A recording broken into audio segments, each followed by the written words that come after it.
Voilà. Donc, je suis Philippe Guéret, donc je suis au poste consulting chez Sedge et j'ai l'honneur d'animer aujourd'hui cette session d'information autour de l'offre comptabilité 100 avec notre partenaire et revendeur, donc Abelium, qui vous a donc inscrit sur ce web séminaire.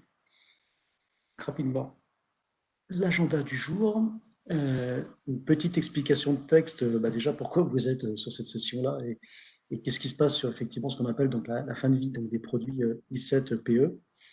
Une petite présentation, alors juste 2 slides pour bien comprendre ce que c'est que le poste comptable 7 Champlain et une large présentation que l'on va faire donc pour découvrir cet ensemble de produits. On va se concentrer aujourd'hui donc sur la comptabilité et moyens de paiement.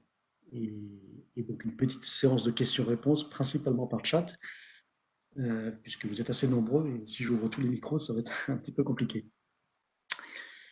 Alors, on va attaquer. Donc, le contexte, et je pense que vous avez tous reçu effectivement donc, ce courrier de Sedge qui vous annonce donc la fin de maintenance, on va dire, de nos produits. C'est le sujet principal. Ça veut donc dire que jusqu'à la fin de l'année, on va s'autoriser encore un peu de développement autour de ces solutions-là, mais pas au-delà. C'est l'objet du courrier que vous avez. Alors, ça peut effectivement marcher. Il y a tout un tas de points techniques, technologiques qui font qu'on est assez tributaire de l'environnement, à la fois système, à la fois base de données, et qui nous font dire que il était temps, et c'est aujourd'hui, donc en 2021, que l'on va passer donc à autre chose.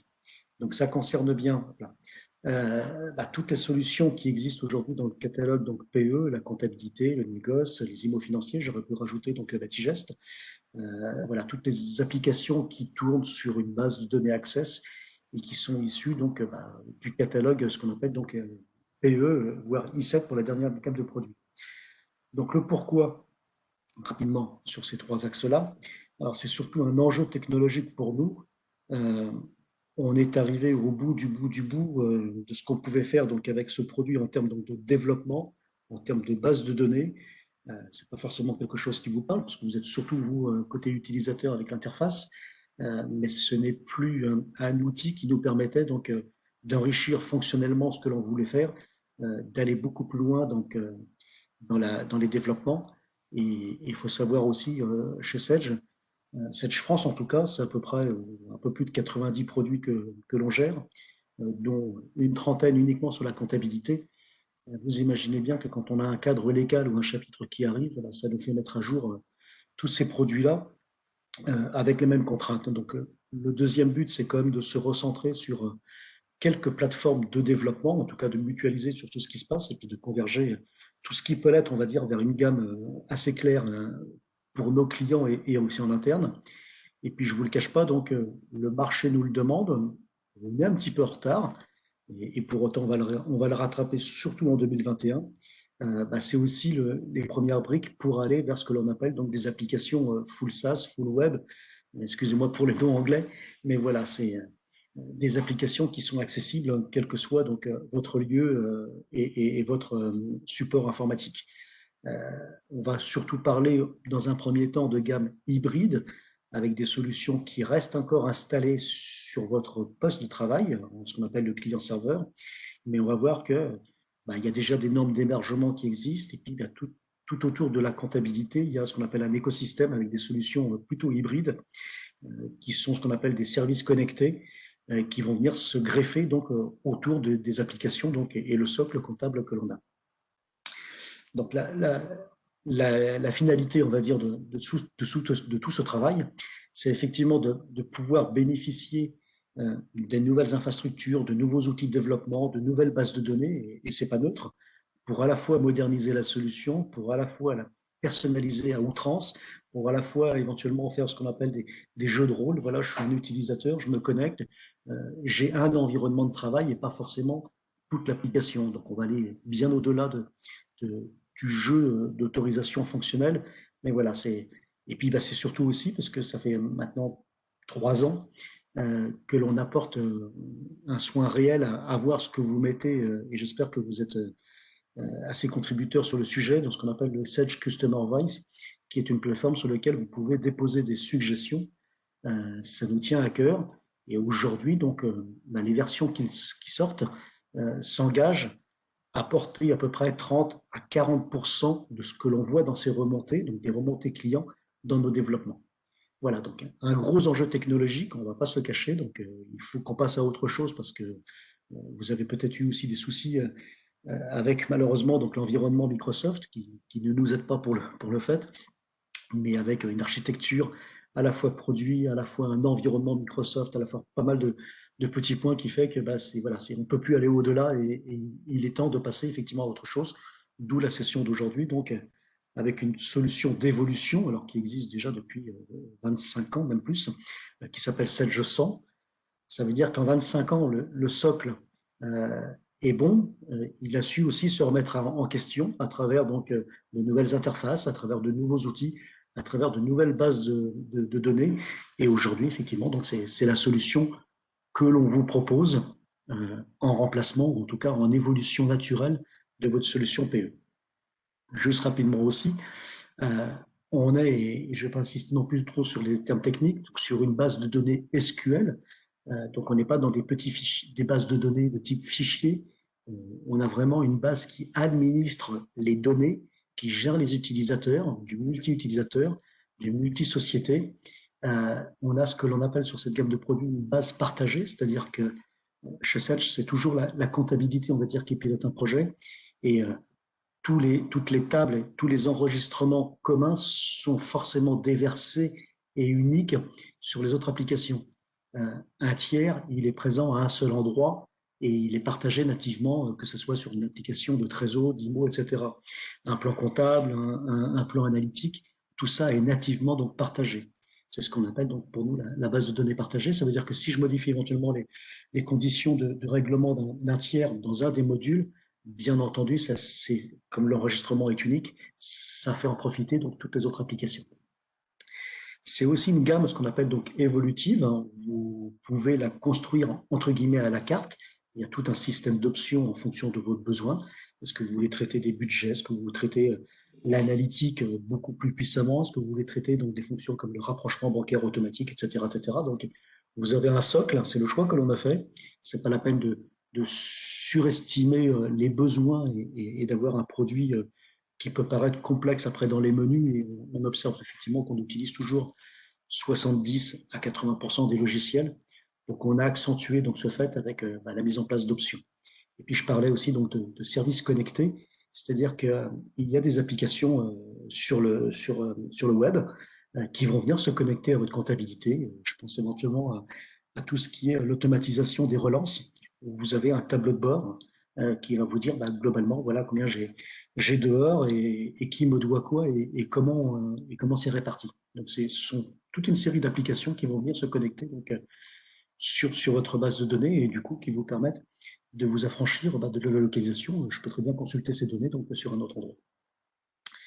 Ce qu'il faut bien comprendre aussi dans ce qu'on appelle le monde 7G100, c'est que vous avez donc une application de comptabilité qui va bien entendu traiter les données usuelles, journalières, fin de mois, fin de trimestre, fin d'exercice. Elle va recevoir des données d'une application de gestion commerciale ou d'une application de type Batigest, puisque la connexion donc sera directe et le déversement des factures se fera automatiquement donc dans cette application.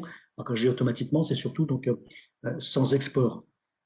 La comptabilité va publier son plan comptable et son plan tiers sur l'application de gestion commerciale et qui va bien sûr en profiter. Et le déversement des factures se fait aussi donc de manière automatique sans exporter un fichier, pour l'instant en tout cas.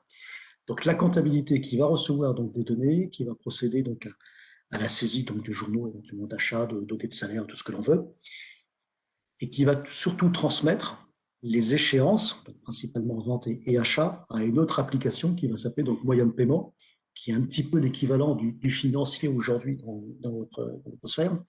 Voilà, moyen de paiement, c'est la machine à régler chez Edge.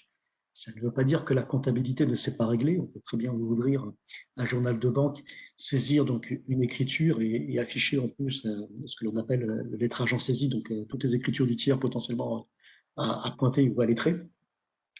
La comptabilité renvoie principalement donc les échéances de moyens de paiement qui va s'occuper de traiter en masse, en volume, tous les règlements possibles, que ce soit donc une remise de chèque, que ce soit donc un virement ou un prélèvement, c'est le boulot de moyen de paiement.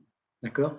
La comptabilité recevra après donc ce qu'on appelle la comptabilisation des règlements, une fois que moyen de paiement a avalé, on va dire, l'échéance, a traité son règlement, générer le fichier en local ou impression papier si c'est donc un bordereau de remise de chèque ou envoyé à la banque. On procédera à la comptabilisation de ces règlements qui ont été générés et ça viendra donc alimenter donc, le journal de banque avec le lettrage qui va bien, donc côté comptabilité. Ce sont donc les deux applications maîtres sur ce qu'on appelle donc le poste comptable 700. Il y a un troisième acteur qui est donc la banque par elle-même, on en a un petit peu parlé, qui va me permettre de recevoir, enfin, qui va me permettre de me connecter pour recevoir en comptabilité les extraits de banque, les extraits de compte, et procéder donc au rapprochement bancaire. Et c'est pour bien souligner que la comptabilité n'envoie rien à la banque, elle n'émet rien, c'est le boulot de moyen de paiement, elle ne fait que recevoir. Quand je dis c'est le boulot de moyen de paiement, voilà. Donc, une fois que moyen de paiement a reçu donc ces échéances, c'est lui qui fait donc le traitement donc complet de génération du fichier et de l'envoi à la banque via l'application que vous utilisez certainement, donc le Sage Direct, qui est, on va dire, le transporteur qui permet donc de faire véhiculer ce fichier sur un réseau donc crypté et protégé donc par Sage jusqu'à la banque, en plus de l'authentification que l'on va avoir avec la notion de certificat. Et c'est aussi un outil qui éventuellement vous permettra d'avoir beaucoup plus donc, de sécurité avec ce qu'on appelle donc les doubles authentifications, double signature, etc. etc. On en verra tout à l'heure. Donc voilà le cheminement, on va dire, de ce que l'on appelle donc le poste comptable. Je reçois des échéances, je ne les traite pas forcément dans la comptabilité, sauf en termes de relance, bien entendu, mais la gestion des règlements est complètement donc déléguée à cette application, donc moyen de paiement.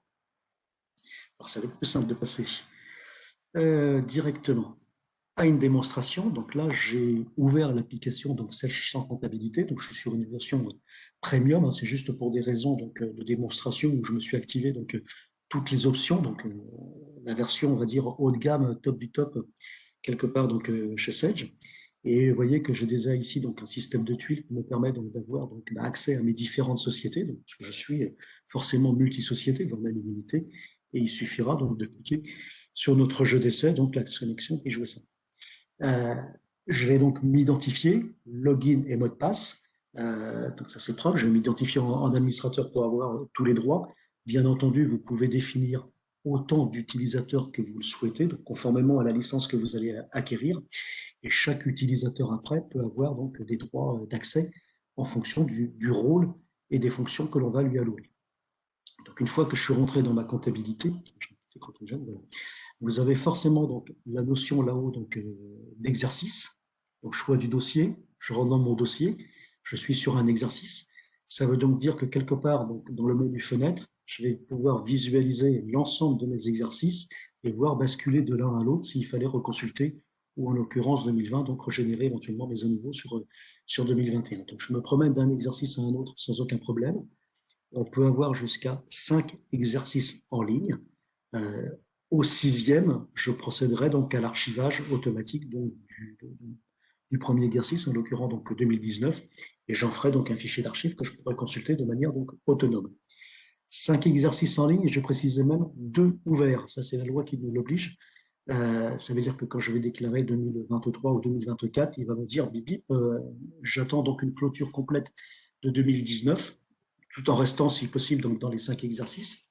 Et si c'est le sixième, effectivement, donc un message supplémentaire comme quoi donc je dois l'archiver. En initialisation de dossier, on pourrait même créer un exercice N-1 pour ceux qui veulent repartir sur un nouveau dossier. C'est tout ce que vous avez dans le menu traitement et vous avez en bas donc fin d'exercice avec nouvel exercice.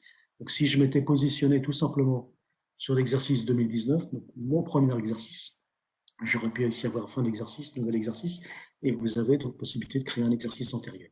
Ça fera partie de toute la stratégie qu'il faudra adopter quand on passera effectivement donc, sur ce chapitre migration. Donc c'est une application, voilà, donc je peux avoir donc plusieurs exercices en ligne, je peux complètement personnaliser mon application, que ce soit donc en termes de boutons, vous voyez ce qu'on appelle l'IntuiSage à l'écran, donc accès à des fonctions directement. Je pourrais, pourquoi pas, parce qu'on a encore certains qui aiment bien donc la barre verticale pour avoir éventuellement donc des fonctions usuelles. Elle est complètement donc paramétrable et personnalisable. Et si je reviens donc sur ma barre verticale, sans aucun problème. Euh, la personnalisation des menus aussi, on pourrait la faire. Vous voyez que moi, j'ai procédé à un nouveau menu, rien que pour cette application, où je me suis dit, ben voilà, il y a un paquet de fonctionnalités qui sont dans le menu traitement, il est déjà suffisamment long. En plus, sur ma version premium, ces trois fonctions, on va dire, j'y vais de manière régulière. Je me suis voilà, fait un propre menu sur lequel donc, je peux directement aller consulter ce qui se passe. Ça veut donc dire que si je décoche mon mode personnalisé, vous voyez que le menu traitement est beaucoup plus long. Alors, je vous le rappelle, hein, je suis sur une version premium avec toutes les options, donc c'est un menu que vous pouvez bien sûr alléger, que vous pouvez personnaliser en fonction de l'utilisateur qui s'est connecté. Vous pouvez définir ici en autorisation d'accès ce que l'on appelle les utilisateurs. Vous en avez donc quelques-uns. Et si je rentre dans un utilisateur, vous avez surtout ce menu autorisation qui vous permet de dire, ben voilà, pour chaque coup de menu, est-ce que j'autorise, est-ce que je peux supprimer, est-ce que je peux voir et pas supprimer, modifier, etc., etc. On peut très bien déjà avoir un gros niveau donc de personnalisation, un jeu de rôle sur la personne qui va se connecter et qui aura forcément donc un menu et des fonctionnalités donc adaptées. Donc soit je les masque ou soit je restreins automatiquement donc la fonction. C'est par ces droits de fonction parce qu'on nous l'a demandé il y a pas très longtemps et on l'a mis dans pas cette version-là, mais celle d'avant, ce qu'on appelle la protection des journaux, c'est-à-dire que sur un journal de banque, j'active la protection des journaux et je vais dire, donc pour l'utilisateur, tu ne pourras pas voir ces journaux. Alors, ça va beaucoup plus loin. C'est un, je ne pourrai pas ouvrir le journal de banque. Et deux, je ne pourrai pas non plus, avec un moyen détourné du genre une interrogation de compte ou une impression, des choses comme ça, donc voir les écritures qui auraient été stockées dans ce journal de banque. Voilà, donc pas mal de choses que l'on peut aussi donc personnaliser. Donc l'application, sinon après, et toutes les applications 7 champs se composent de la même structure. C'est-à-dire un tout petit peu la fenêtre. Donc, vous avez un menu structure dans lequel vous rentrez des éléments de base. On va retrouver les classiques plan comptable, plan tiers, et on va rapidement aller dans le sujet. Vous avez donc un menu traitement où là, effectivement, donc on saisit des choses. Alors, on saisit des journaux, ou alors ils sont déjà automatiquement alimentés, ou alors ils viennent de ce que l'on appelle donc des abonnements qui vont automatiquement donc y intégrer des écritures. Voilà, on est plus dans l'exploitation du logiciel a priori, quand on aura fini de saisir là-dessus dans le menu structure, sauf nouveaux clients ou nouveaux collaborateurs, a priori, on n'aura pas besoin d'y revenir. On va surtout consacrer pas mal de temps au menu traitement pour pouvoir saisir, exploiter. Et vous avez aussi donc un menu état qui est assez important, qui va à chaque fois vous proposer une fenêtre de sélection, écriture lettrée, pas lettrée, journaux de situation ou pas, bornage de date, bornage de tiers, etc., qui est assez important. Et pour celui qui veut encore aller plus loin au niveau donc, de l'analyse comptable, en tout cas de ce qu'on appelle le pilotage Sage, on a aussi donc, une solution qui, via Excel, vous permet donc d'attaquer nativement les données comptables sous forme de tableau croisé dynamique. C'est votre tableau, c'est votre fichier Excel, pouvoir actualiser automatiquement, interroger la base comptable et pouvoir donc actualiser automatiquement les données, voire même, pourquoi pas, faire du multisociété en consolidation de vue donc sur Excel. Et puis il y a un petit menu caché qui a pas mal d'importance, c'est ce qu'on appelle les paramètres société. En fait, c'est là où on paramètre tout. Si j'ouvre tout simplement les tiers, c'est là que vous allez trouver donc les modes de règlement que je vais venir compléter dans des conditions de règlement. C'est à ce niveau-là que vous allez avoir aussi donc sur les comptes généraux pas mal de choses. Quelle est la longueur de mes comptes? Est-ce qu'elle est de type variable ou est-ce qu'elle est de type donc, 10 ou 13 caractères? Quelles sont la nature de compte, quelle est ma gestion des écarts, etc., etc. Donc, on a pas mal de paramétrages. Donc, c'est la face un petit peu cachée donc, du produit, mais pour autant, tant que je ne suis pas passé par là, je vais avoir du mal à effectivement donc, à saisir des choses dans mon menu structure. Parmi les éléments différenciants de celle je sens par rapport à un produit comme I7PE, nous avons un plan comptable qui ne contient que des comptes généraux. C'est-à-dire que si je tape rapidement 411, voilà, j'ai uniquement donc un collectif et pas de 411 du puits ou de 411 du rang, et ce serait identique donc pour le fameux 401. D'accord? C'est un plan comptable principalement donc sur des comptes généraux. Ça veut dire que mes tiers font l'objet d'un plan dédié, que l'on retrouvera donc ici, avec un type de tiers, qu'il soit client, fournisseur ou salarié. Forcément, les ODP, il va falloir à un moment donné que je les rattache éventuellement donc à un salarié, c'est possible. Et si j'ouvre effectivement donc une fiche client, Cara, j'ai un type client qui va automatiquement donc prendre en compte la nature de son collectif. Donc, ce n'est pas la peine de remettre dans cet exemple et dans ce jeu d'essai un 411 Cara. Le fait de saisir uniquement Cara d'un type client, il va savoir automatiquement le ranger. Alors, c'est un jeu d'essai. Le compte tiers, il est malgré tout libre. Hein. Si c'est du numérique, de l'alpha numérique, de l'alpha uniquement, voilà, c'est quand on fait nouveau, vous y mettez forcément ce que vous voulez donc, à ce niveau-là. D'accord. Donc, une fiche tiers assez riche. On va voir donc les informations principales donc, du client pour lui envoyer éventuellement les lettres de relance, les contacts divers et variés. Si je veux envoyer effectivement un extrait de compte ou un relevé de compte à une personne en particulier, voire un service comptable chez le client, donc ça sera possible aussi. Là où les banques chez le client, on retrouve effectivement donc ici donc, tous les renseignements et relevés d'identité bancaire comme à l'écran, pour différentes informations libres, voire même des blocs-notes s'il le fallait, voire même, pourquoi pas, donc rattacher des documents, hein, ça peut être un contrat, un certificat d'authenticité dans le cadre d'une vente ou tout ce que l'on veut. Et puis voilà, là on commence bien à souligner ce qu'on appelle donc la base partagée, parce que cet écran-là, je vais le voir sur toutes mes applications. Tout enregistrement dans la comptabilité va forcément enrichir donc cet écran, et celui-là donc va être publié. Donc on voit bien donc sur cet exemple-là donc les encours et puis les soldes pardon, à date. Et puis, plus dans le cas d'une création de tiers, on va quand même lui donner un petit peu de renseignement. Est-ce qu'il y a un représentant affecté? On est un peu plus donc, dans l'objet d'une gestion commerciale. Pour autant, je pourrais sortir des états de relance ou de balance ou d'impayé, etc., pour un représentant s'il le fallait. Qui est-ce qui paye? On retrouve ici donc les fameuses conditions de règlement. Donc, j'ai bien entendu des conditions de règlement que je peux réappliquer directement à un tiers, voire même à chaque fois, donc bien entendu, à avoir accès à chaque libellé. Et on a vu tout à l'heure donc quelques modes de règlement. Des options de traitement sur ce tiers-là. Est-ce qu'il est en devise? Est-ce qu'on veut l'exclure des rappels et des relevés?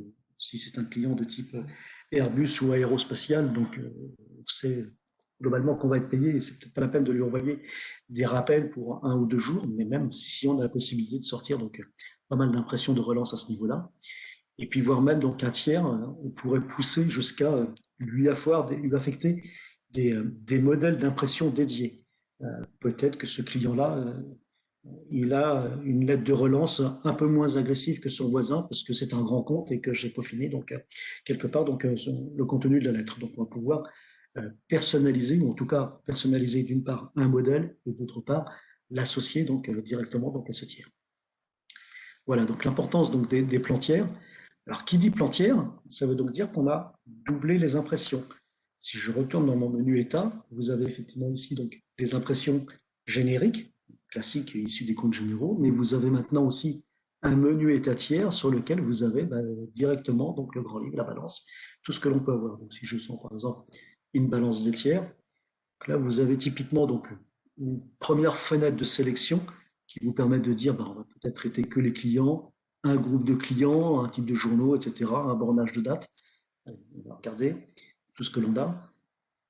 Une deuxième fenêtre de confirmation, alors c'est surtout pour souligner que toutes nos impressions sont exportables sous Excel. Donc je parle bien d'export. Par contre, quand je vais l'envoyer sous Excel, je vais garder donc le formatage des colonnes, le titre des colonnes, etc. Ce n'est pas juste un copier-coller des lignes, c'est vraiment l'impression que je porte sous Excel.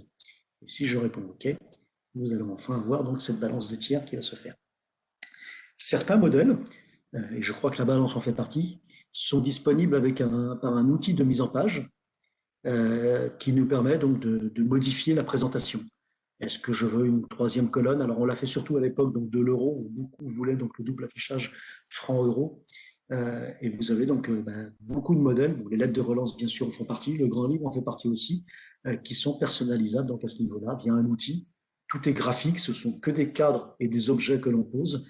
enfin, des objets de type champ, voilà, que l'on pose pour avoir donc votre édition. Donc, une bibliothèque de modèles préinstallés que vous prenez, que vous dupliquez, que vous modifiez, ce que vous voulez. Logo, pas logo, date à droite, à gauche, vous en faites ce que vous voulez après. Donc voilà donc un comportement un petit peu particulier au niveau donc, du plan tiers. L'autre élément, on va dire un petit peu différenciant, c'est l'importance que l'on donne aux taxes. On a une vraie fiche taxe qui va être codifiée. Et quand je dis une vraie fiche taxe, elle a beaucoup d'importance dans les renseignements qu'on va lui donner. Dans Sage 100, on ne définit pas le dossier comme étant à encaissement ou sur les débits, c'est surtout sur la taxe.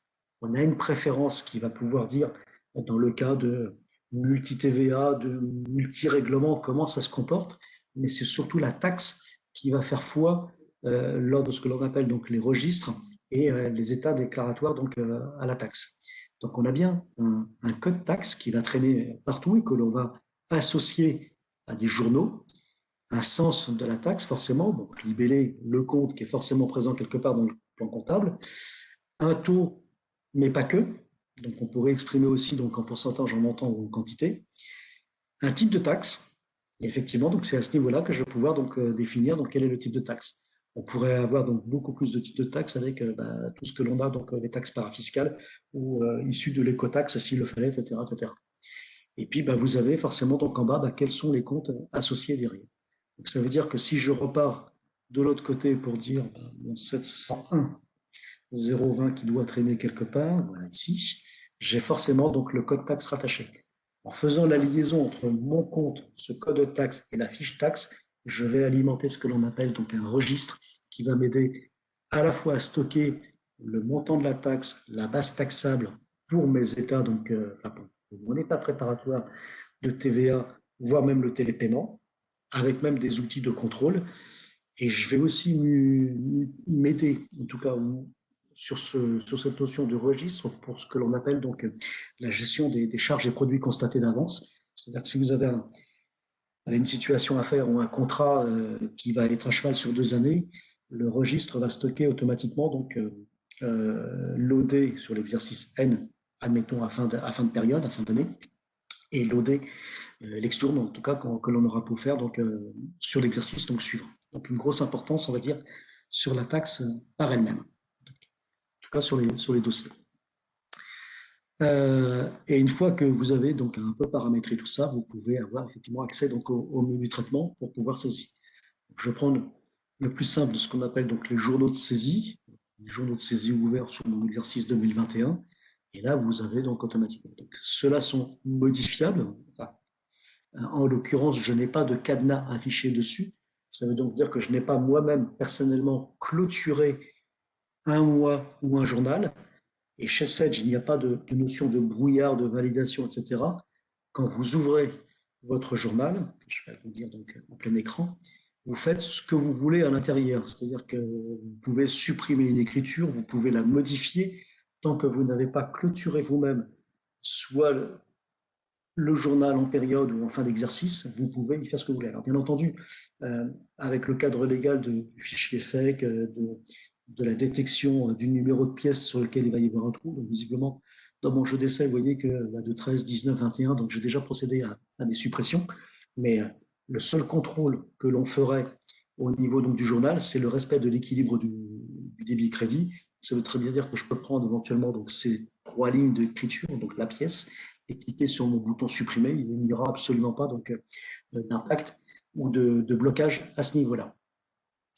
Le journal se compose, on va dire, d'une saisie au kilomètre. Et quand je clique sur une ligne, vous avez là-haut donc ce qu'on appelle une ligne d'édite ou une ligne d'édition sur laquelle vous retrouvez les données. Donc ça veut donc dire qu'éventuellement, à un moment donné, ce client Diama qui potentiellement donc règle par chèque, pour cette écriture, vous pouvez bien entendu donc lui spécifier un autre montant, voire même décaler une échéance s'il le fallait, ou modifier les montants que l'on voit ici.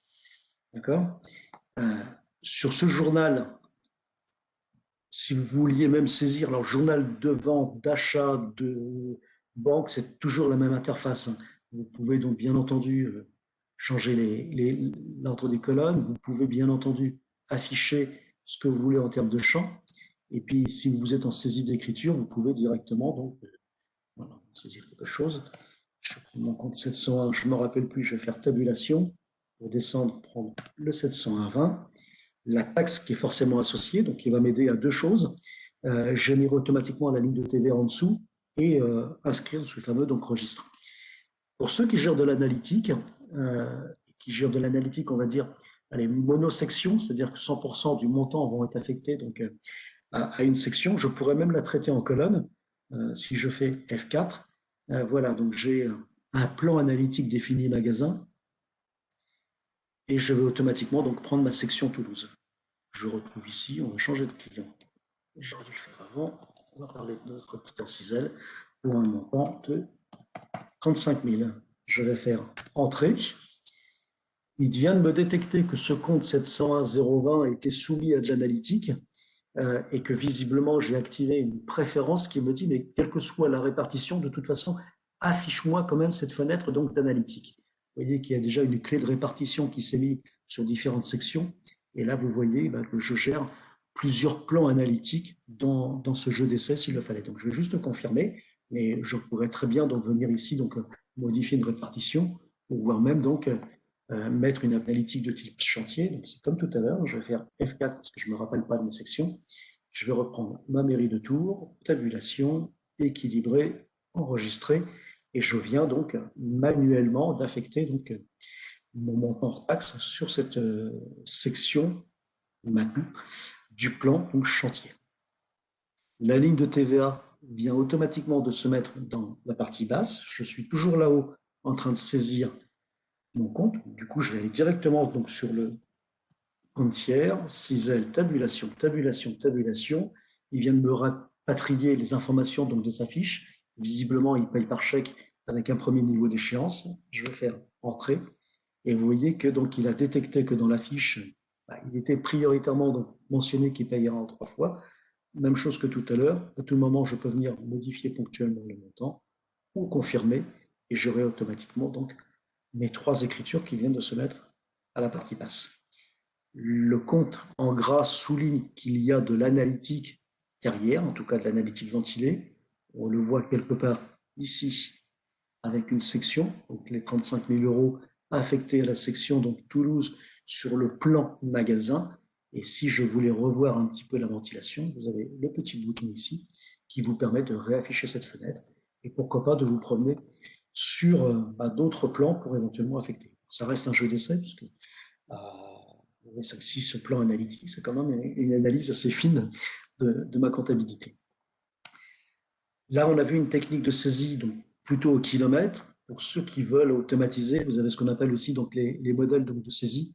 Ça veut dire que je pourrais très bien appeler vente de produits appliqués quelque chose qui a déjà été prêt à l'emploi avec les comptes déjà positionnés et sur lequel j'aurais juste à venir donc me mettre sur le numéro de facture, référence, les montants et des validations. Ça viendra automatiquement donc se mettre dans la partie basse. Voilà, une autre technique de saisie. J'aurais pu aussi en avoir une troisième. Dans le menu traitement, on a des clients qui font ce que l'on appelle la saisie par pièce. On va demander donc d'ajouter une pièce. Et là, effectivement, je suis plutôt avec une partie donc en tête et une partie basse où je vais avoir donc un petit peu de détails. Et de toute façon, dès que j'aurai validé, ça alimentera aussi donc le journal. Plusieurs points d'entrée. Il faut trouver celui qui vous convient le plus, en tout cas celui qui s'adapte le plus à votre activité et surtout le plus facile. Sur ce journal, on saisit des informations. Par contre, on peut aussi consulter beaucoup de choses. On a vu qu'on pouvait consulter la répartition analytique d'une ligne, mais si je fais tout simplement un double clic, je passe en interrogation et lettrage de ce compte-là. Pour le coup, interrogation et lettrage, voilà toutes mes écritures non lettrées. Je ne suis pas sûr d'en avoir de lettrés à ce niveau-là, parce que je n'ai pas encore fait beaucoup de choses sur ce jeu d'essai. Mais puis, vous pourriez éventuellement donc réouvrir par double clic automatiquement cette ligne-là. Donc, du coup, là, on est dans une gestion du multi-fenêtrage qu'il faut donc bien assimiler et bien maîtriser, puisque là, je vais voir à chaque fois que je vais faire un double clic, je vais ouvrir une fenêtre. Donc, ça a un très bon côté en termes de navigation, très fluide. Attention donc aussi à la gestion de votre écran. Des cumuls généraux à ce niveau-là ou des cumuls analytiques, puisque ce compte dans le jeu d'essai donc, a été coché analytique. Et si je reviens sur lettrage, vous avez aussi possibilité d'imprimer à ce niveau-là un extrait de compte.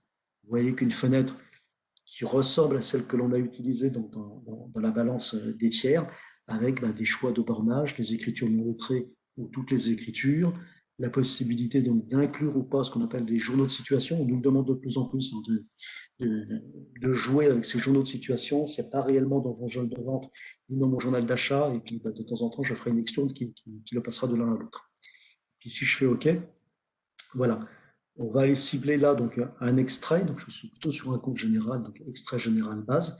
Voilà le modèle d'édition qui est derrière. Et si je fais ouvrir, une dernière fois pour confirmer que je vais l'envoyer à l'aperçu. Et voilà. Voilà. Ce sont des modèles d'édition que l'on fournit. Vous en faites ce que vous voulez, hein, gris, pas gris, etc. Je crois que tout à l'heure sur l'analytique, quand on le verra pour imprimer éventuellement un extrait analytique, je fais un modèle avec des cadres. Voilà, c'est l'outil de mise en page qui vous le permet. Donc, vous pouvez complètement personnaliser vos impressions. Cette interrogation donc, de compte, on l'aurait aussi sur la ligne de tiers. Donc, si je refais le double clic sur la ligne de tiers, eh ben, je vais retrouver sur le même principe toutes les écritures du tiers, les écritures non lettrées et lettrées, pour le coup j'en ai, avec mon lettrage donc, total, ou est-ce que j'en avais dans les non lettrés, je n'en ai pas à ce niveau-là. 6L, non, j'en ai pas, dommage. Si j'avais eu aussi donc possibilité de faire du lettrage partiel, donc j'aurais eu mes petites lettres minuscules A, B, B, etc., qui seraient apparues ici. Voir toutes les écritures, voir aussi, pourquoi pas, jouer sur une date s'il le fallait. Donc à chaque fois, vous pouvez donc bien visualiser l'ensemble des données que vous souhaitez sur la période que vous souhaitez. Donc les écritures, différents rappels. Visiblement, donc, ce client-là a fait l'objet donc d'une relance préventive qui a été stockée dans son historique de compte, une relance à 544 euros. Et j'en ai même profité pour facturer des pénalités de retard. C'est quelque chose qui est complètement paramétrable. Vous rentrez un taux quelque part et en fonction donc de la date du jour, moins la date d'échéance, à l'édition des lettres de rappel, il vous proposera donc effectivement de facturer, ou en tout cas, ces pénalités. Juste pour information, voilà, c'est quelque chose que l'on reviendrait paramétrer ici. Vous avez ici rappel et recouvrement, le montant minimum qui sera éligible pour lancer des lettres de rappel, les différents niveaux de rappel, donc de 1 à 30, 31, etc., voire même de la relance préventive, et ces fameux frais pénalités de retard avec le taux à 10,75 qui vous sera proposé et qui va générer donc automatiquement donc une OD qui elle-même sera donc potentiellement donc issue dans les relances puisqu'il faudra bien donc la payer aussi bien la pénalité de retard que les frais d'impayés s'il le fallait. Et puis vous avez alors pour ceux qui veulent aller beaucoup plus loin, je vais pas en avoir. Est-ce que je peux l'avoir ici chez Cara, voilà. Pour ceux, alors ça fait partie des options. Hein. Là on est dans des fonctions très avancées, très plus on va dire de l'application. Pour ceux qui veulent exclure, en tout cas retirer une créance de la relance pour la traiter de manière individuelle, on aurait possibilité, via cette option recouvrement, de monter ce que l'on appelle un dossier, voilà, qui va vous dire quelle est la créance utilisée. Donc visiblement, j'ai déjà eu entre-temps un peu de règlement, mais pour autant, il me reste celle-ci. Si vous l'avez mis dans un dossier de recouvrement, on est juste avant le contentieux. D'accord? Et vous vous donnez, ou on espère encore la récupérer quelque part. Et pour la récupérer et la traiter de manière individuelle, on va faire appel à un petit scénario en bas et tout ce que l'on va faire va être noté dans ce dossier. Je vous ai appelé, vous me promettez que c'est demain. Ok, c'est noté. Je vous rappelle demain parce que j'ai rien reçu. C'est noté aussi. Bon, du coup, pour le coup, je vous renvoie une première lettre de relance, beaucoup plus agressive que la relance traditionnelle, avec presque une mise en demeure. C'est noté et pourquoi pas avec le PDF.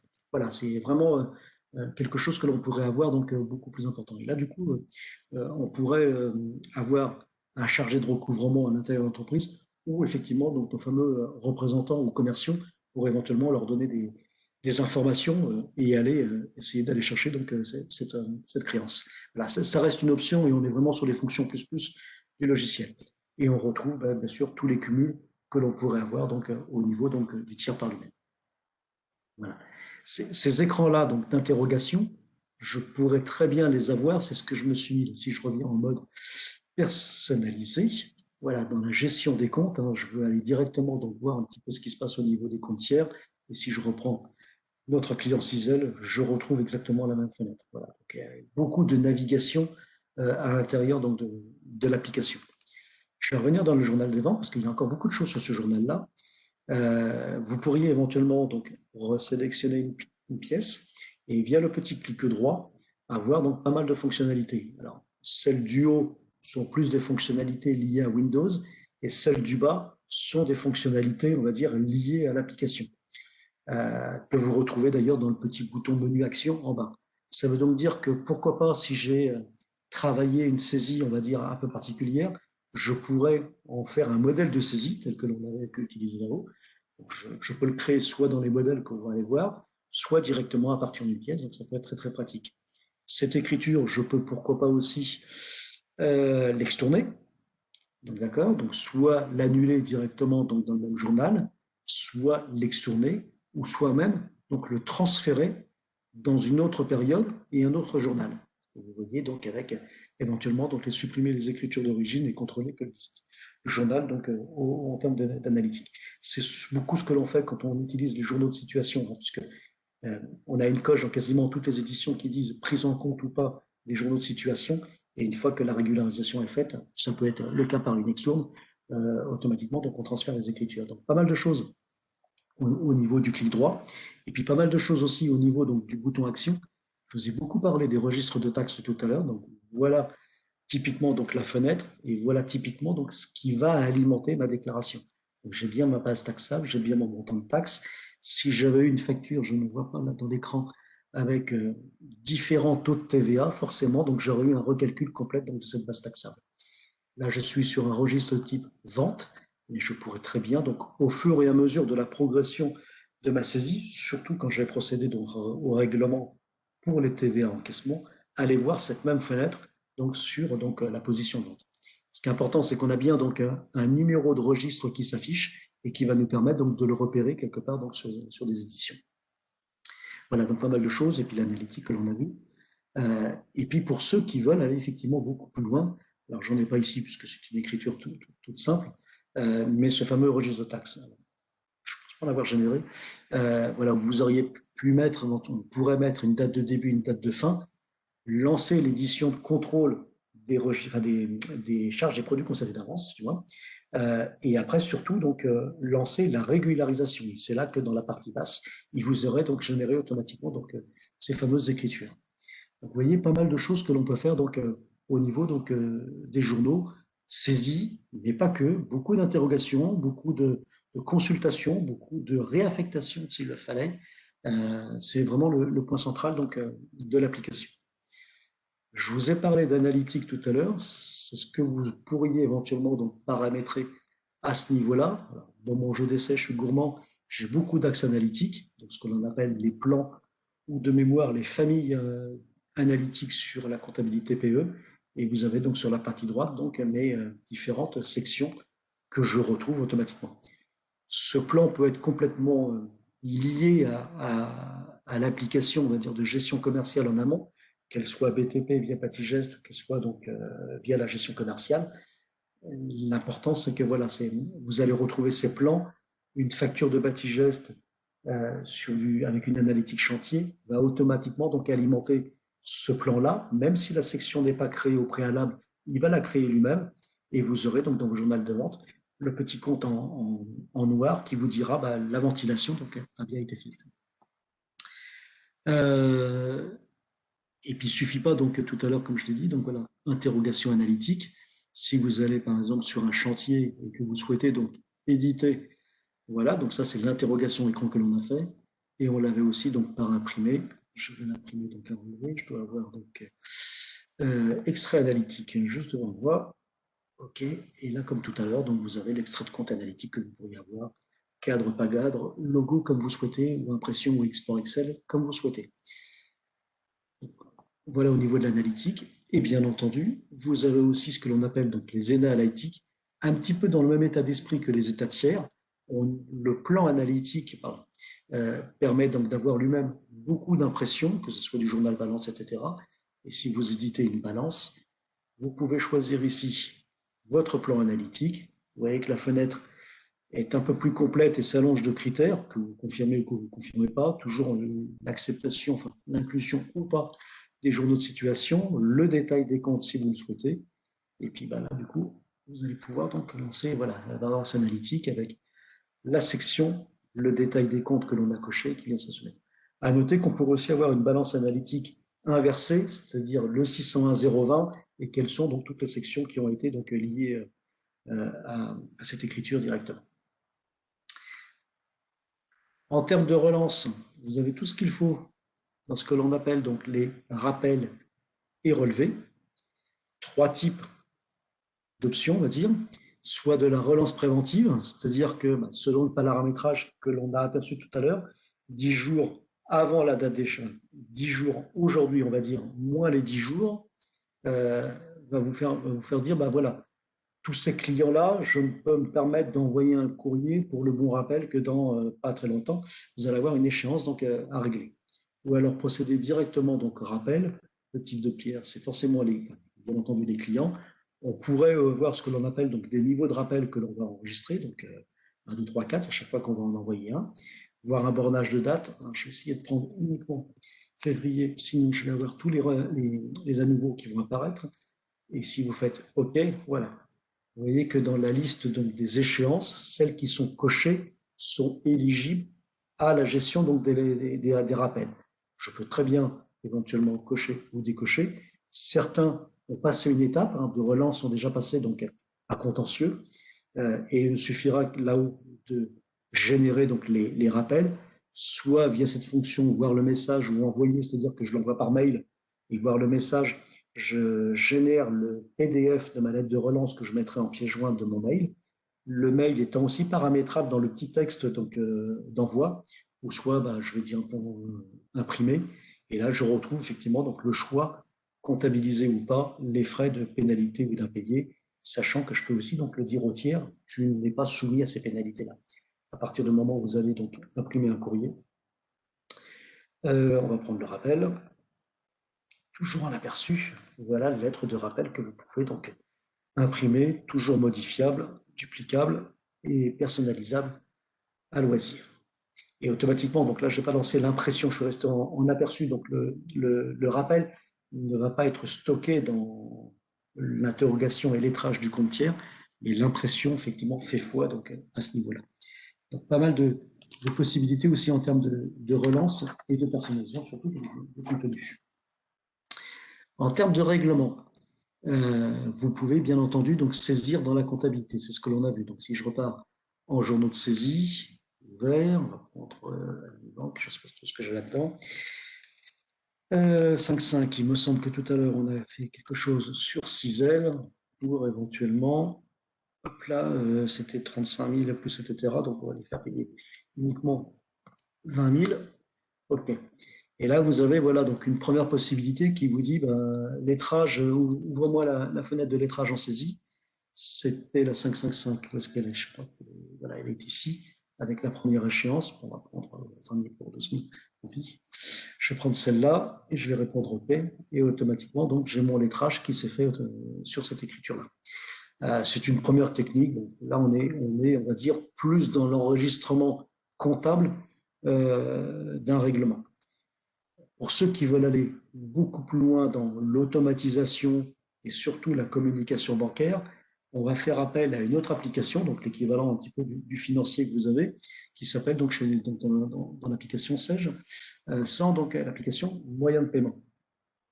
Je vais la charger et vous allez voir que en me connectant au dossier, il me propose de me connecter, je suis déjà sur Bijou et sur le bon exercice. Je suis quasiment sur la même interface, la même application. Je vais retrouver exactement la même chose. Ça veut dire que le tiers qui est en côté comptabilité, je peux l'ouvrir côté moyen de paiement, éventuellement, ce que je disais tout à l'heure, modifier une condition de règlement. La fiche est unique. Donc, le report se fera donc de manière automatique. Et vous avez surtout dans le menu traitement donc la possibilité donc de faire différents encaissements et décaissements en fonction donc du mode de règlement. Donc, ça peut marcher tout simplement pour une remise de chèque, puisque je vais générer un règlement en faisant incorporer les clients, on va les prendre, pas grand-chose, le journal de vente, et on va confirmer que c'est des chèques, automatiquement, il est allé chercher dans ma comptabilité tout ce qui est éligible, en tout cas à la remise de chèque. Donc certaines sont déjà visiblement donc en position d'attente. On va prendre uniquement celle-là, ou la 555, celle que j'ai réglée tout à l'heure, donc pour 12 600. Il suffira donc de la pointer, on va prendre uniquement celle-là, mais je pourrais en prendre bien entendu beaucoup plus, voire même confirmer ou pas donc le montant réglé. Je vais la pointer.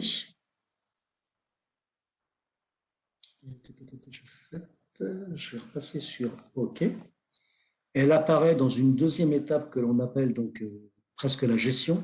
Et si je passe en gestion, vous voyez qu'elle rejoint d'autres écritures, enfin d'autres échéances qui étaient prêtes à partir. D'accord? Avec la possibilité donc, de bien sûr voir donc, le montant et tous les renseignements que je voulais. Donc, si je veux la traiter de manière toujours individuelle pour que ce soit un peu plus clair, je pourrais prendre les trois bien entendu, je vais la repointer, puisque du coup je l'ai sélectionnée, je l'ai passée en mode gestion, et je vais pouvoir la transmettre directement.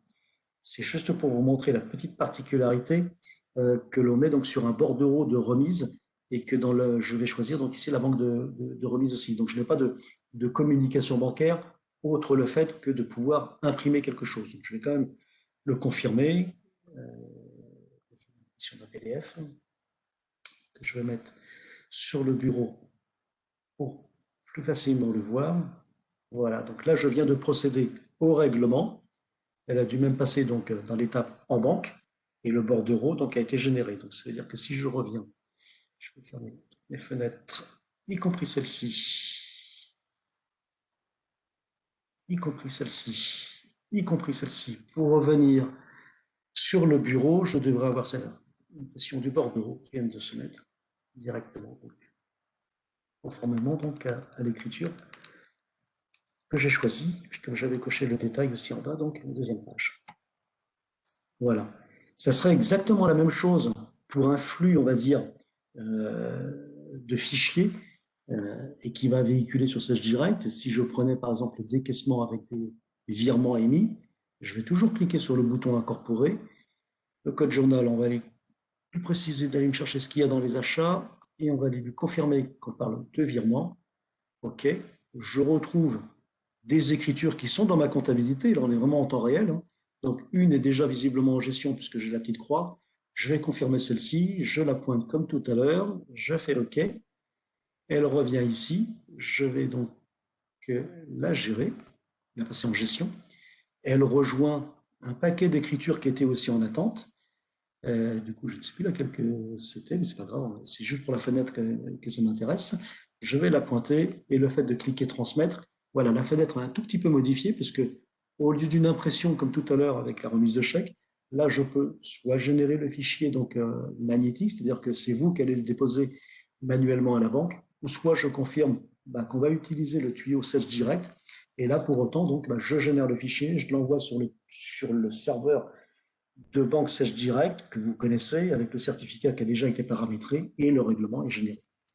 La dernière étape sur moyen de paiement, ce serait bien entendu de procéder donc à la mise à jour de la comptabilité. Même chose, le fait de cliquer sur comptabiliser va automatiquement donc intégrer dans mon journal de banque avec la position du lettrage qui va bien, donc ces écritures que je viens donc de générer. Voilà la vocation donc de moyen de paiement qui est le pendant ou en tout cas presque l'équivalent donc de votre application financière. Mais c'est bien elle qui gère en masse les règlements et qui peut donc faire ce qu'on appelle la communication bancaire, qu'elle soit sous forme papier avec la remise de chèque, qu'elle soit donc sous forme de fichier jusqu'à la banque avec le XML que l'on va donc générer. Donc après, on peut revenir dans la comptabilité et puis refaire pas mal de choses. Je pourrais vous parler éventuellement donc du rapprochement bancaire manuel, puisque c'est une fonction de standard dans lequel je vais choisir quel est mon journal de banque. Et puis là, du coup, j'aurai dans la main gauche mon extrait de compte. Je vais lui remplir une pièce de trésorerie et il me suffira d'aller pointer, pointer, pointer, pointer pour voir les soldes donc se mettre de manière dégressive et être cohérent donc par rapport donc à mon rapprochement et le pointage se fera donc automatiquement. Pour ceux qui ont beaucoup de volume, On aura aussi, pourquoi pas, donc une option qui permettrait donc de traiter ce que l'on appelle donc le rapprochement bancaire automatique. Donc là, pour le coup, l'interface va être un petit peu différente. Je choisis toujours mon compte bancaire et quand je vais faire valider, ben pour le coup, je libère ma main gauche puisque dans la partie du haut, j'ai mes lignes d'extrait de compte et dans ma partie du bas, donc j'ai ma ligne de comptabilité. Donc, je peux pointer en fonction de différents critères ou alors choisir ce qu'on appelle les codes interbancaires, c'est-à-dire ce petit code-là, là, 2901 ou 6135, etc. Puisque derrière ce code-là, en fait, on a un multicritère, on a plusieurs modes de règlement, une tolérance de jour. Il y a fort à parier que ce 1000 euros, je vais le retrouver plusieurs fois dans mon extrait et plusieurs fois. Donc, quel est le mappage que je m'autorise à faire? Est-ce que c'est une tolérance de jour? Est-ce que c'est forcément conditionné donc, au mode de règlement, donc espèce, etc. Et puis, bah, quand j'aurai appuyé sur le bouton, donc là, code interbancaire, voulez-vous le rapprocher? Alors, je pense que j'ai déjà fait il n'y a pas très longtemps, donc il ne va pas se passer grand-chose. Voilà, mais automatiquement, vous avez les écritures donc rapprochées qui viennent de se mettre. Et c'est aussi à partir de cette fonctionnalité-là, je crois, voilà, ici, où vous pourriez avoir donc une écriture sur l'extrait qui n'est pas encore dans la comptabilité, et via donc la génération automatique, vous génériez automatiquement donc l'écriture dans votre comptabilité. Pour tout ça, on va s'aider de ce que l'on appelle des modèles. Alors, vous avez des modèles de saisie qui vont servir à pas mal de choses. Donc, l'ajout bancaire, on vient d'en parler. Voilà typiquement l'écriture que je vais générer en appuyant sur le bouton donc, du modèle. Ou alors, pour ceux qui font de l'abonnement, éventuellement, voilà aussi donc l'écriture avec le tiers déjà identifié que je vais pouvoir générer quand j'appuierai sur le bouton Génère-moi les abonnements. Ou alors, on était tout à l'heure, donc effectivement, donc, j'avais pris vente, je crois, vente de produits, il me semble. Où là, voilà, ce que je ferai avec mon clic droit d'une saisie viendra automatiquement constituer donc un modèle. Donc, quand vous avez le petit, la petite clavier avec la main, c'est-à-dire que potentiellement je vais saisir, tout le reste est automatiquement donc calculé ou duplicable. Ces modèles sont disponibles dans le dossier, peuvent être copiés d'un dossier à un autre, il y a vraiment donc aucun souci à ce niveau-là. Donc voilà, donc pas mal de choses avec la banque. Et bien sûr, qui dit extrait dit bien entendu de les récupérer avant. Donc j'ai des fonctions d'incorporation ou de récupération des extraits. Dans mon jeu d'essai, je suis assez loin. Et si je refais un double clic sur mon extrait, voilà les lignes que l'on avait tout à l'heure, donc avec effectivement mon retrait d'espèces que j'ai aperçu. Donc ça, c'est le boulot de Sage Direct, d'aller se connecter à votre banque donc, tous les matins pour récupérer les extraits et vous permettre de procéder donc, au rapprochement bancaire donc, automatique. Voilà, j'aurais pu vous parler de beaucoup d'autres choses, mais ça fera peut-être l'occasion de sessions donc, supplémentaires. Je suis surtout en train de surveiller donc, le temps. Donc du rapprochement bancaire, des abonnements, des charges et produits constatés d'avance, et puis des choses après assez sympathiques que les clients nous ont demandé. Recherche d'écriture, voilà. Je ne sais pas si je vais en avoir là-dessus. Donc je me rappelle que c'était grosso modo 1000 euros. Je suis incapable de savoir en quelle période, encore moins quel journal. Voilà, c'est tout ce que j'ai. Donc vous avez une fenêtre de multicritères assez importante qui vous permet donc de dire, ben voilà, où est-ce que je vais avoir du 1000 euros? Forcément, j'en ai pas dans cet exercice 2020. Donc l'exemple n'est pas bon.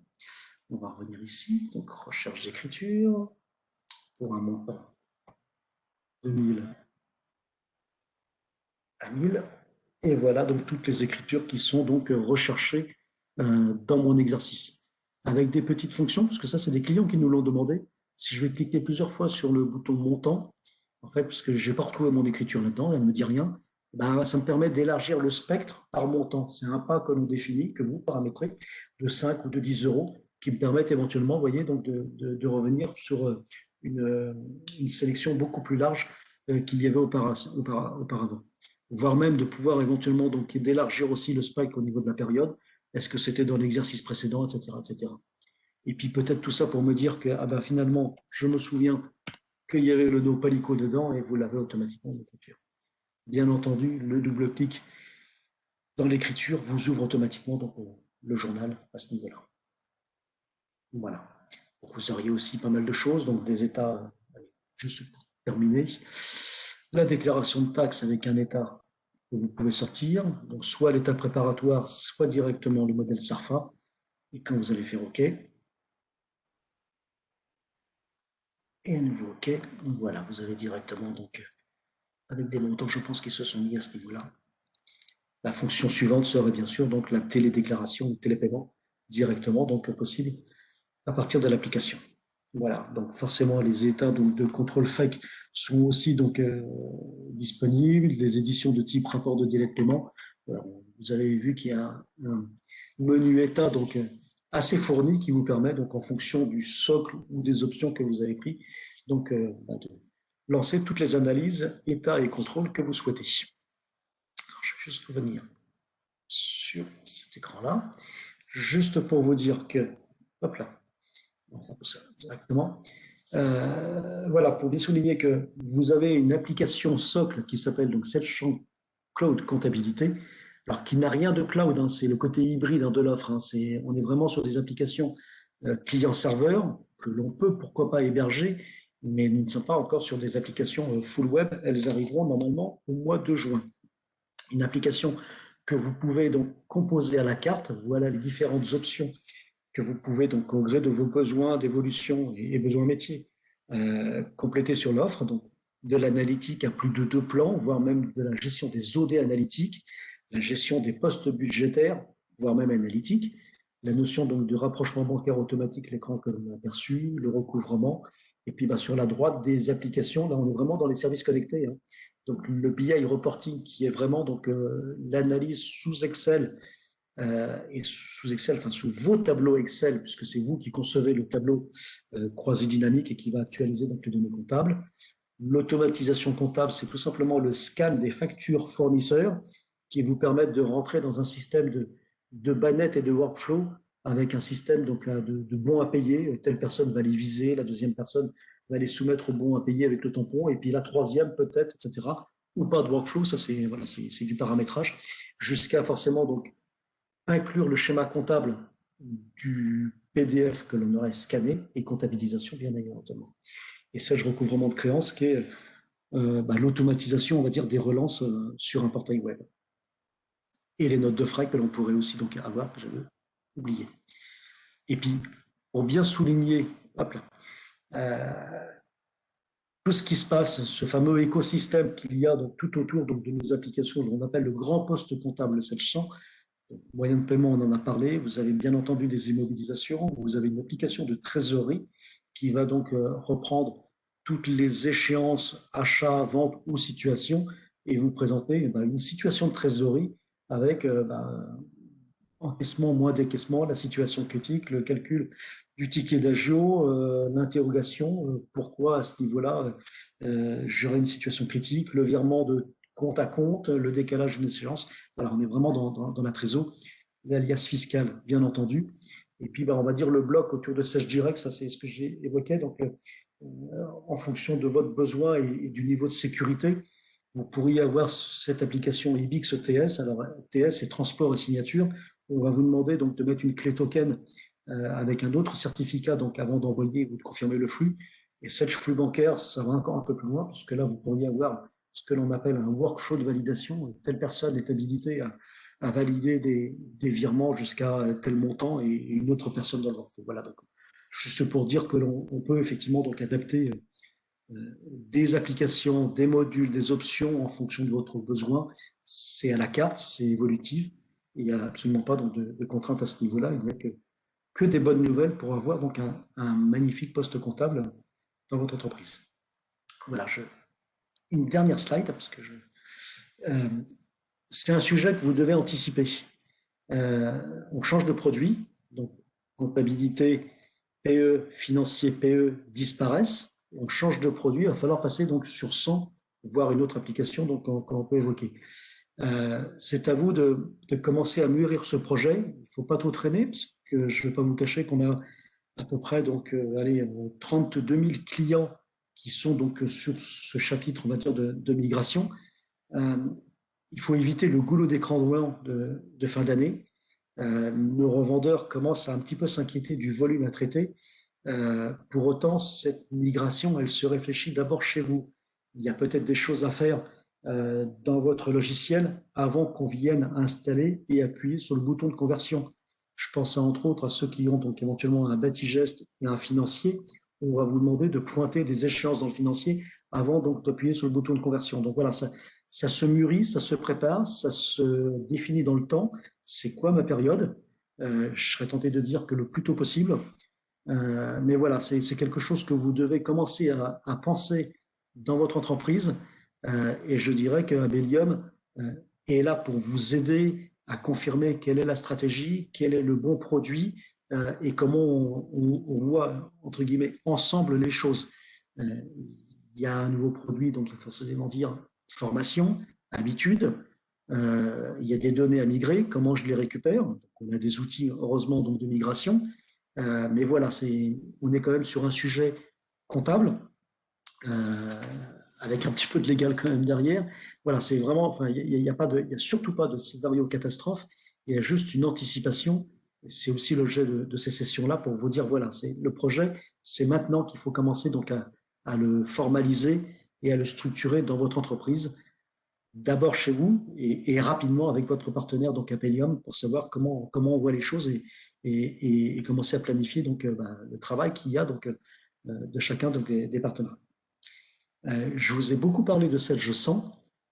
On a aussi donc, un autre produit donc, de destination qui est donc Sedge 50, un peu plus bas dans la gamme, mais pour autant une très belle offre aussi donc, pour la comptabilité.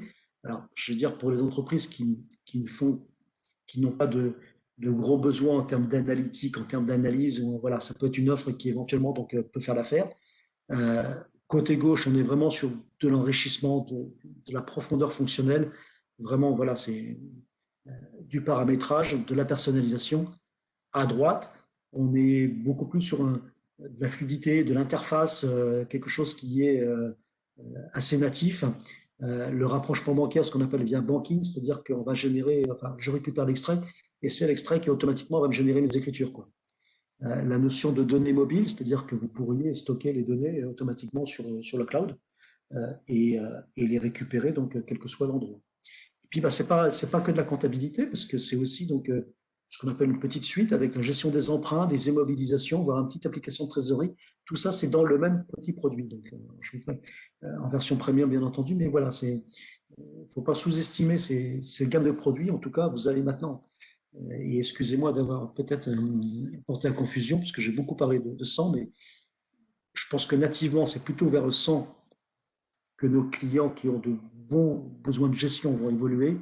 Pour autant, le métier me force à vous dire qu'il y a aussi du 50 et qu'Abelium est bien entendu donc compétent sur les deux plateformes sans aucun souci. Je suis désolé d'avoir bien dépassé donc le timing. J'en arrive à la dernière étape.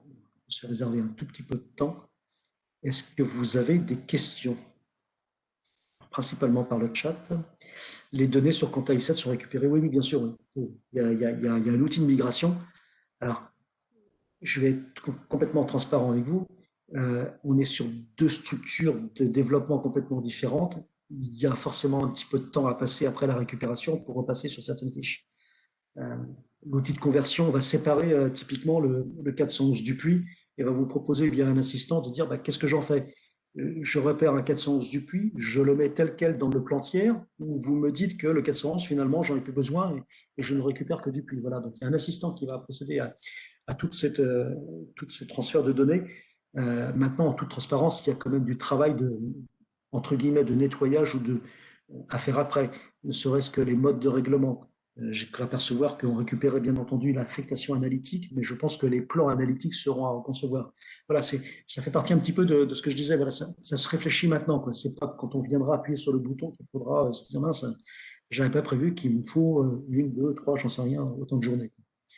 Après, pour pouvoir repartir sur mon. Voilà, il y a vraiment une stratégie à mettre en place. On convertit, on repart sur ce fichier converti ou pas, ou on exporte. Je ne sais pas quand est-ce qu'est votre fin d'exercice. Je pense que la France, à 80%, on est au 31 décembre. Mais voilà, il ne faut surtout pas attendre. Ce serait le pire des scénarios de tout faire donc, en fin d'année. Mais on va dire que le gros des données sont bien entendu récupérées. Et sur la 50 aussi, oui, oui, il y a un outil aussi sur la 50. Alors, Sedge financier, non, non, le financier disparaît, hein. C'est voilà, c'est intégré dans la 50 maintenant. Donc, la 50 fait. Alors, la petite subtilité de la 50, c'est qu'elle ne fait pas de prélèvement client. Voilà, c'est peut-être un choix en fonction de ce que vous gérez qui va dire je vais sur la 100 ou la 50. Euh, alors, multiservice, on reviendra avec une réponse bientôt. Enfin, l'idée, c'est plutôt de passer sur une application de type Batigest, mais pas que, avec ce que l'on appelle donc pour nous un ISV, donc un éditeur de logiciels, qui va s'occuper véritablement donc de la gestion des contrats et du SAV, des interventions. Pour ceux qui arrêtent au 39, bah, je dirais que c'est maintenant qu'il faut réfléchir. C'est maintenant. On y est en plein. C'est maintenant. On n'est peut-être pas obligé. Non, c'est. Oui. Peut-on tourner les écritures d'un journal automatique après clôture? Tant que l'exercice n'est pas clôturé, vous faites ce que vous voulez. Et donc, j'ai peut-être passé une question là-haut, mais je crois que je l'ai parlé. Les données issues de la gestion commerciale en amont sont-elles récupérées automatiquement? Oui, c'est aussi la molinette. Donc, qui va séparer donc, les fiches clients. Alors, par contre, euh, je pense que c'est dans tous les produits et en toute transparence aussi, les documents de type achat, facture, etc. ne sont pas récupérés. Donc, forcément, vous allez avoir un poste euh, encore en consultation. Mais voilà, ce sont des éléments qui sont trop compliqués. On est sur des outils et des plateformes de développement tellement différentes que c'est beaucoup trop complexe à récupérer. Donc ça fait partie aussi, vous voyez, euh, du processus. C'est maintenant qu'effectivement, on va se dire comment on passe. Alors là, effectivement, vous êtes Brigitte, donc vous êtes en gestion commerciale. Moi, j'ai montré principalement le poste comptable 700. Il est possible qu'on aille un peu plus loin sur la gestion commerciale. Donc, il y a une gestion commerciale 100 et une gestion commerciale 50. Voilà, il y a des petits éléments qui vont vous dire vers quoi je vais aller nativement, quoi. Si vous gérez des numéros de série, c'est forcément de la 100. Si vous êtes sur des nomenclatures un peu complexes, c'est forcément de la 100. Voilà. Et on peut tout exporter en TXT, en CSV, en XLS, en tout ce que vous voulez. Oui, toutes les impressions sont exportables, mais pour autant, on a aussi un menu fichier qui vous permet donc d'exporter, alors je parle de la 100, d'exporter tout ce que vous souhaitez. Et de mémoire, donc la compta i7 ou la GESCOM i7 permet aussi d'exporter tout ce que vous voulez. Mais on a commencé à en discuter avec Amelia sur les différents schémas que l'on peut faire. Je pense qu'il faut profiter de l'outil de migration, ne serait-ce que pour la séparation des tiers. Euh, Après, est-ce qu'on reste sur cette base? Pourquoi pas? Il faut évaluer, voilà, il faut évaluer vraiment euh, les données donc converties et de se dire, ok, donc je dois encore repasser sur chaque tiers pour modifier toutes les conditions de règlement. C'est peut-être le temps aussi de faire du ménage. Celui-là qui était présent depuis quelques années, voilà, il n'est plus là.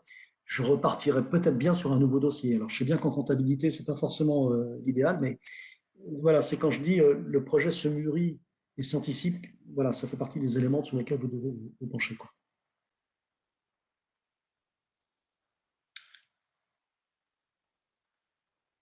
Je ne vois plus de questions. Je suis désolé, on a bien débordé, mais je pense que le sujet est très important aussi.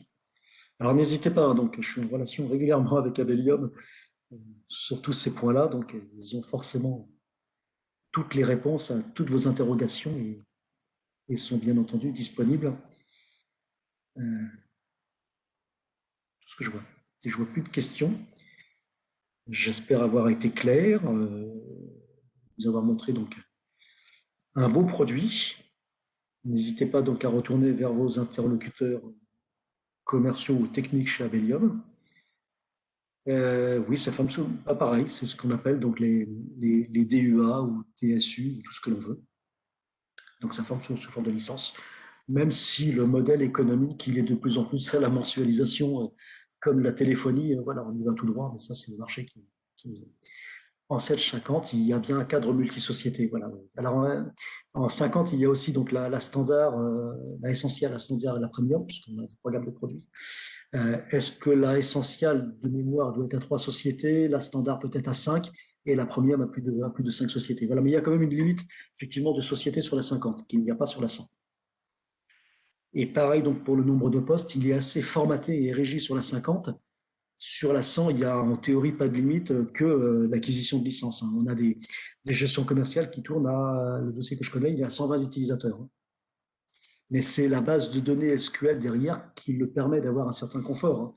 Il n'y a pas de, on n'est pas sur une base access, on va dire, on appelle ça un anneau jeton qui n'arrête pas de faire le tour pour savoir qui est connecté sur un écran et qui se bloque tant que l'utilisateur n'a pas quitté ou n'a pas réactivé cet écran-là, quoi. Sur SQL, il n'y a pas tout ça, quoi. C'est une base de données qui s'auto-administre, aussi bien en termes de volume, aussi bien en termes d'utilisateurs. Est-ce que 50 est aussi souple que ça, avec moins de fonctionnalités? Oui. Et je crois même que on va faire pour Abelium, courant mars, donc des web sessions sur 50. La même chose que je vous ai montré, mais sur 50.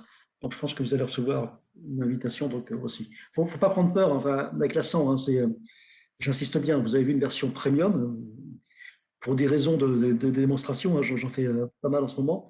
Vous pouvez composer votre offre, hein, surtout hein, dans la gamme 100, il y a ce qu'on appelle un bundle, un couple, qu'on appelle 100 essentiel, qui est donc de facto la compta, moyen de paiement et IMO. Voilà, c'est une très belle offre. C'est voilà, c'est là-dessus qu'il faut sûrement capitaliser, quoi. Mais pour ceux qui sont intéressés sur la 50, il n'y a pas de souci. Je, je, je suis même quasiment sûr qu'on va faire des webscènes sur ce sujet-là, de courant mars.